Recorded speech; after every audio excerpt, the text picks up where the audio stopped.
All right, we'll now go to a segment that we call Sparks from the Arena. We have some very distinguished attendees here today, and we'd really like for them to give us some insights. They're sparks. They're meant to be a minute or two.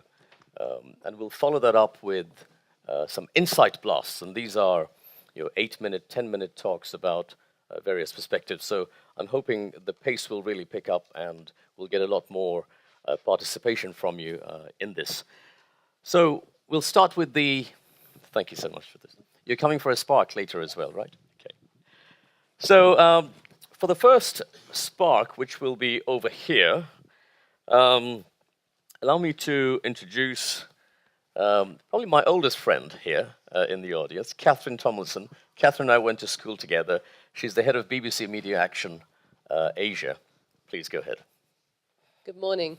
So I suspect most of you have never heard of BBC Media Action. It's the BBC's international development charity, not Children in Need. And we train journalists, and we also make programs for people in countries in Asia, Africa, Middle East, and Europe.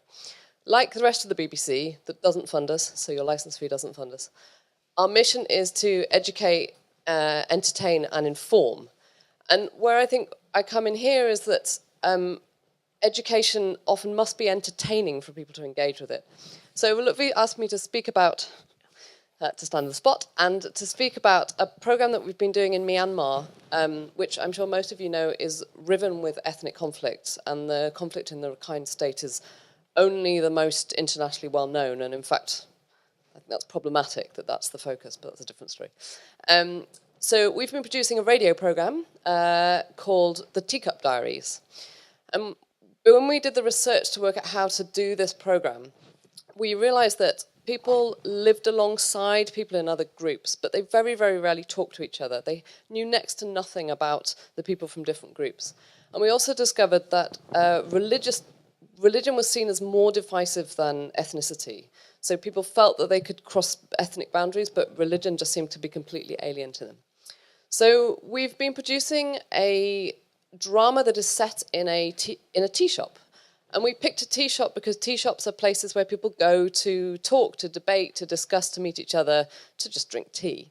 So the family in the tea shop is a Bama family, but they have people from different ethnic groups working in the tea shop as the chefs, they have customers, they have distant family relationships.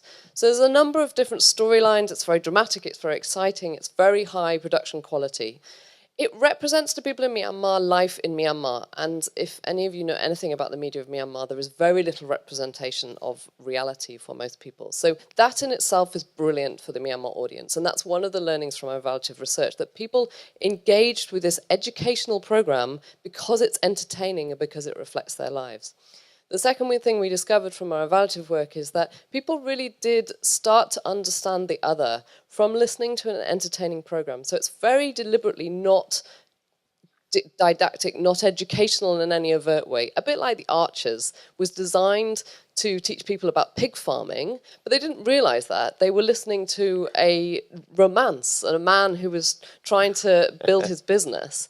But as they listened to that, they learned about pig farming. So similarly in a lot of our programming, that's the approach we take. Education has to be entertaining. And the third thing we found was that people did actually start to learn techniques for better resolving conflicts through listening and seeing it being, or hearing it being modeled in a radio program. Thank you very much.